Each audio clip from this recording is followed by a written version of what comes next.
Police ખાતામાં જ્યારે કોઈ પોલીસવાળાની બદલી થતી હોય એટલે એમાં ઘણી બધી પ્રોસેસ ફોલો કરવાની હોય છે. ડાયરેક્ટ કોઈ પોલીસવાળાની બદલી થઈ ગઈ અને તાત્કાલિક એ બીજી જગ્યાએ જઈને હાજર થઈ ગયો એવું નહીં હોતું. એમાં છૂટા થવાની આખી પ્રોસેસ હોય છે. જેમ કે મારી બદલી હમણાં થઈ પેથાપુર પોલીસ સ્ટેશનથી સાયબર ક્રાઇમ પોલીસ સ્ટેશન.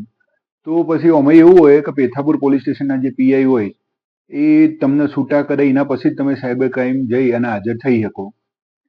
હવે બદલી થઈ એમાં ઘણા સંજોગોમાં તાત્કાલિક એ છૂટા કરતા હોય, અમુક સમય પછી એ પીઆઈ છૂટા કરતા હોય, પીઆઈ ઉપર આધાર હોય. ઘણા પીઆઈ એવું કારણ આપતા હોય છે કે ભાઈ પોલીસ સ્ટાફનો અભાવ છે અથવા તો જે તે પોલીસ વાળાની કામગીરી પેન્ડિંગ છે. આવા બધા કારણે એમને જલ્દી છૂટા નહીં કરતા હોતા.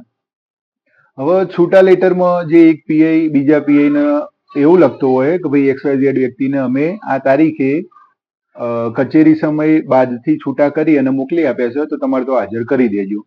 આ રીતનો એક છૂટો લેટર હોય છે. છૂટા લેટરની ટોટલ 3 કોપી હોય.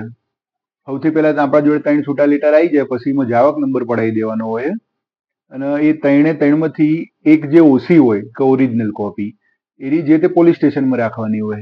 એના સિવાયની 2 કોપી હોય એમાં એક કોપી ટપાલ ડ્યુટીને આપવાની કે જે એસપી ઓફિસ પહોંચાડી દેશે અને સૌથી છેલ્લી કોપી હોય એ કોપી આપણા જોડે રાખવાની હોય અને એ કોપી લઈને આપણે જે તે પોલીસ સ્ટેશન ખાતે હાજર થઈ જવાનું હોય. તો આ તો છૂટા થવાની પ્રોસેસ કહો તો છૂટા લેટર.